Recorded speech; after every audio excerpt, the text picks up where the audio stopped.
राष्ट्रपति बनाएंगे, उसका ढिंढोरा पीटेंगे, लेकिन जब पूजा अर्चना किसी कार्य का शुभारंभ होगा तो भारतीय जनता पार्टी की मानसिकता सामने आ जाएगी। नई संसद का शिलान्यास हुआ, तत्कालीन राष्ट्रपति श्री रामनाथ कोविंद जी को नहीं बुलाया गया। नई संसद का उद्घाटन हो रहा है, वर्तमान राष्ट्रपति महामहिम श्रीमती द्रौपदी मुर्मू जी को नहीं बुलाया गया। जब संविधान की धारा 79 कह रही है कि संसद का मतलब ही है राष्ट्रपति, लोकसभा और राज्यसभा, तो आप नई संसद के उद्घाटन में राष्ट्रपति को नहीं बुला रहे। मेडल लेके आते हैं तो आप उनको सम्मानित करते हैं, जब वही लोग धरने पर बैठे हैं इतने दिनों से तो आप बातचीत करने के लिए तैयार नहीं है। तो ये बातें पूरा देश देख रहा है। विपक्षी पार्टियों की सरकारों के विधायकों को तोड़ना है, खरीद फरोख्त करना है, उन पे ईडी सीबीआई के मुकदमे डालने हैं। लोकतंत्र का, संविधान का, सुप्रीम कोर्ट का कोई सम्मान आपके मन में है नहीं, तो नीति आयोग का दिखावा करने से फायदा क्या है? यही तो मानसिकता है बीजेपी की। पूजा अर्चना, किसी भी शुभ कार्य में समाज के दलित, आदिवासी, एससी, एसटी समाज से जुड़ा हुआ कोई व्यक्ति है तो उसको ये लोग नहीं बुलाते हैं।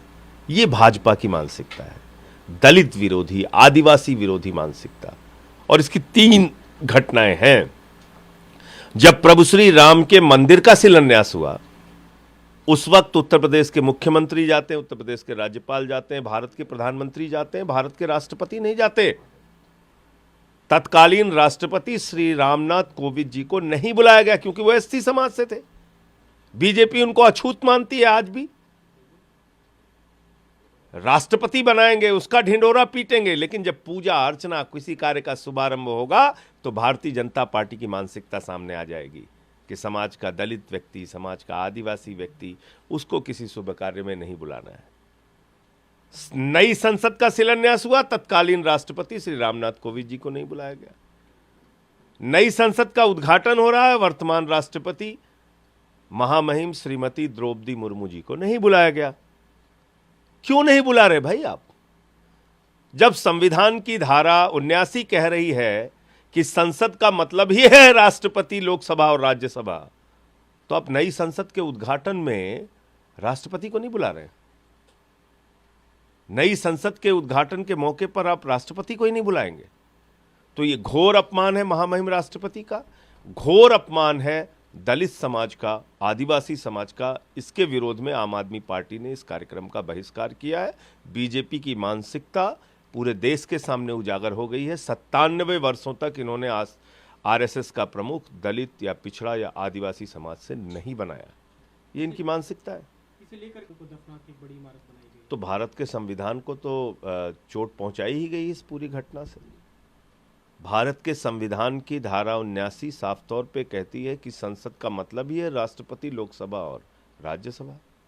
आप राष्ट्रपति को नहीं बुला रहे हैं। क्यों नहीं बुला रहे हैं? इतनी क्या जिद है?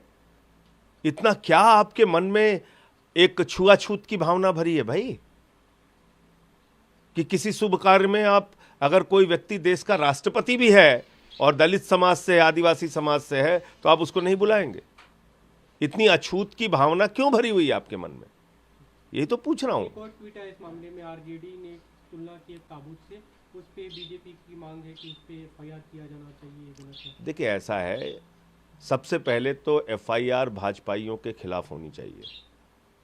इन्होंने देश के राष्ट्रपति का अपमान किया, देश के आदिवासी समाज का अपमान किया, देश के दलित समाज का अपमान किया।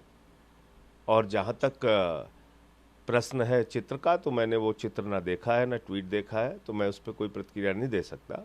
लेकिन सवाल यह है कि आज आप ढिंढोरा पीट पीट के, छाती पीट पीट के जिस बात को अपने हक में चुनावी फायदा लेने के लिए इस्तेमाल करते हैं, आपकी असली मानसिकता इस समय सामने आ गई। क्योंकि अभी भी बीजेपी जो है वो समाज के एससी एसटी वर्ग को अछूत मानती है और किसी भी शुभ कार्य में उसको नहीं बुलाती है। सर, जो जंतर मंतर पे बैठे हैं उनकी घोषणा की थी बुलाने की, लेकिन जो भी किसान आ रहे हैं या उन खिलाड़ी आ रहे हैं उन्हें बॉर्डर पे रोका जा रहा है, सिंघू बॉर्डर, टिकरी बॉर्डर। अभी बजरंग पुनिया ने एक टीसी की थी, उन्होंने कहा कि आज देश की डेमोक्रेसी को एक तरह से मर्डर किया जा रहा है। नई संसद का तो उद्घाटन हो रहा है, लेकिन हमारे लोगों को वहाँ पे रोका जा रहा है, उन्हें डिटेन किया जा रहा है। तो उनकी मांगों को सुनना चाहिए। इतना लंबा वक्त हो गया वो लोग धरने पर बैठे हुए हैं, आंदोलन कर रहे हैं, दिन रात बैठे हुए हैं, तो निश्चित रूप से उनकी मांगों को सुनना चाहिए सरकार को। मोदी जी खामोश हैं पूरे मसले पे, चुपचाप हैं, बोलते नहीं कुछ। उनके साथ बातचीत कीजिए, उनका कष्ट तो जानिए।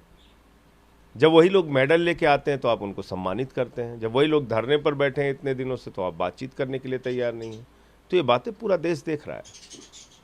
कल नीति आयोग की राज्य बैठक का बहिष्कार किया आम आदमी पार्टी की, दोनों राज्य सरकारें भी नहीं गई, तो दोनों मुख्यमंत्री नहीं गए। देखिए, नीति आयोग किस लिए बना हुआ है? वहाँ राज्य सरकारों के प्रतिनिधि के तौर पर मुख्यमंत्री जाते हैं और वहाँ जाकर वो अपने राज्य की समस्याएं उठाते हैं। तो एक भी समस्या का कोई समाधान नहीं होना है। राज्य सरकारों के अधिकारों को आपको छीनना है, विपक्षी पार्टियों की सरकारों के विधायकों को तोड़ना है, खरीद फरोख्त करना है, उन पे ईडी सीबीआई के मुकदमे डालने हैं।